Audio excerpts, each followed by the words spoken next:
কথায় আছে শখের তুলা ৮০ টাকা। এই যে ফার্মটা দেখতেছেন, এটা আমার শালা ইটালিয়ান প্রবাসী রাকিব ওই ইটালি যাওয়ার আগে এই ফার্মটা দিছিল।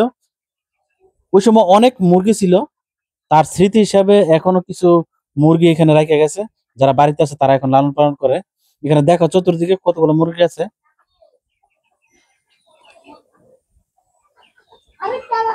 সবকিছু ছাইরা যাইতে হচ্ছে একমাত্র নিজের স্বপ্ন পূরণ করার জন্য, পরিবারের স্বপ্ন বাস্তবায়ন করার জন্য। কারণ প্রবাসীদের তো একটাই লক্ষ্য থাকে, পরিবারের স্বপ্ন পূর্ণ করা, পাশাপাশি নিজের স্বপ্ন পূরণ করা। সে বর্তমানে ইটালিতে আছে। এই ভিডিওর মাধ্যমে আরেকটা আমি প্রবাসীদেরকে মেসেজ দিতে চাই। অনেক প্রবাসীরই দেখা যায় 10 বছর, অনেক আছে 20 বছর বিদেশ করছে, করার পর কি খালি চিন্তা টেনশন থাকে যে দেশে যাই আমি কি করুম, কি করে খামু, কি করে চলুম। এটা সম্পূর্ণ একটা ভুল ধারণা। উদ্যোগ নেন, দেশে অনেক কিছু করার এখন সুব্যবস্থা আছে।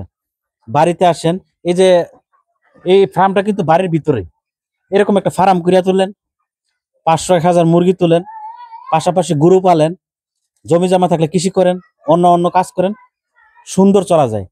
অনেক প্রবাসীরা দেখতেছি দেশ আইসা সেরা, অনেকের সাথে আমার কথা হয় যে বিদেশে অনেক বছর করছি, দেশে চলে আসছি, এখন পাশাপাশি কৃষি করতেছি, ফার্ম দিছি, কেউ অটো চালাইতেছে, জীবিকা কিন্তু চলতেছে।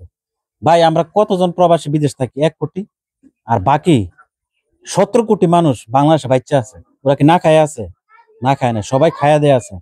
তাই আমি বলবো শুধু প্রবাসী নির্ভরশীল হয়েন না, প্রবাসী করেন, টাকা পয়সা কাজে লাগান, পাশাপাশি দেশও কিছু ইনভেস্ট করেন, আর টাকা ইনকাম করেন। সবসময় দেশে পাঠাইবেন, হিসাব নিবেন যে টাকাগুলো কি করতেছে তারা। অযথা কি খাইয়া দেয়া বাথরুম করে শেষ করতেছে, না কিছু সঞ্চয় করতেছে। কারণ বেশিরভাগ প্রবাসীরা দেয়া যা 25 বছর বিদেশ করে, জিজ্ঞাসা করলে কিচ্ছু নাই, কি হয়েছে, পরিবারের টাকা দিয়েছিলাম সব খাইয়া দেয়া যা কিছু সবকিছু শেষ করে লাইছে। তো এই ফার্মটা আপনাদের কাছে কেমন লাগলো ভিডিও নিচে কমেন্টস করবেন, আর ভিডিওটা শেয়ার করবেন। সবাই ভালো থাকবেন। আল্লাহ হাফেজ।